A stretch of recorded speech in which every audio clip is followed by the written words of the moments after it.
আসসালামু আলাইকুম প্রিয় দর্শক, যে যেখান থেকে আজকের এই প্রোগ্রামটি দেখছেন আপনাদেরকে অসংখ্য ধন্যবাদ। এবং আপনাদেরকে অনুরোধ করব, আপনার যে পাশে আমার যে গেস্ট রয়েছে তাকে দেখতেই পাচ্ছেন, হয়তো অনেকেই চিনে ফেলছেন। এই সেই প্রিয়া ইসলাম, যে মেয়েটি দু পায়ে হামাগুড়ি দিয়ে হেঁটে বছর তিন বছর আগে ভাইরাল হয়েছিল। এই মেয়েটির জীবনের উপরে অনেক ঝড় ঝাপটা গিয়েছে, অনেক কষ্ট করে তার জীবনটা পরিচালনা করতেছে। আজকে প্রিয়ার সাথে আবার আপনাদের সাথে কথা বলে দেব। তো যেহেতু আমাদের স্টুডিওতে চলে এসেছে, তার সাথে কিছু কথা বলবো। আসসালামু আলাইকুম।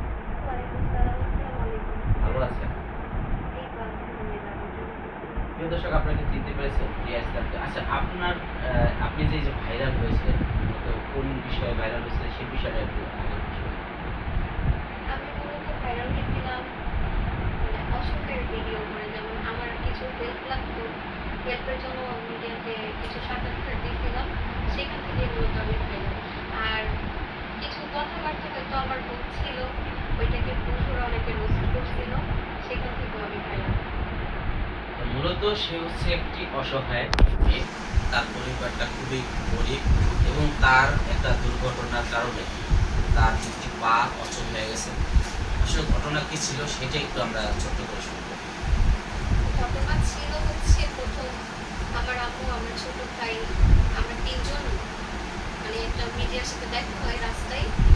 পরে উনি অনেক মায়া কইরা ওনার বাইকটাকে থামাইয়া আমাকে দেখা পরে ভিডিও করতে আসছে। তো তখন আমি লজ্জা পেতাম, আর স্কুলে পড়তাম, আমি কোনো কোথাও আর সাক্ষাৎকার দিই নাই, কিংবা কোনো কিছুতেই আমার এই পায়ের সমস্যাটা তুলে ধরি নাই। আমার নিজের কাছে খুব আনইজি লাগতো, গিল্টি ফিল করতাম। পরে উনি অনেক রিকোয়েস্ট করছে, আমি দিতে চাই নাই। আমার ফ্যামিলিও বলছে, মানে মানা করছে প্রথম। তারপরে বলছে কি, যদি না খেয়ে থাকো, কেউ তো তোমাদেরকে একবেলা ভাত দিয়ে যাবে না। যদি এইটা দেওয়ার পরে কোনো মানুষ তোমাকে সহযোগিতা করে, সেই হিসেবে যদি তুমি একটু সহযোগিতা পাও, দিলে সমস্যা কি। সবাই বুঝাইতে লাগলো, ওইখানের মানুষও। পরে আমি ইন্টারভিউ দিলাম আর কি। ইন্টারভিউ দেওয়ার পরে আস্তে আস্তে মানুষ আমাকে চিনতেছিল। তারপরে একের পর এক মিডিয়ার ভাইরা আসতেছিল, আমার সাক্ষাৎকার নিতেছিল। এভাবেই আর কি সাক্ষাৎকার দিয়ে অনেক জায়গায় আমি পরিচিত হলাম। যাই হোক, আপনি ইতিমধ্যে কিন্তু অনেকেই আপনাকে চিনে ফেলছে। যে একটি অসহায় মেয়ে হিসাবে আপনারা স্ক্রিনে দেখতে পাচ্ছেন তার সে আগের পরিস্থিতির যে ফটোগুলোতে সে হাঁটুতে হামাগুড়িতে হাঁটে।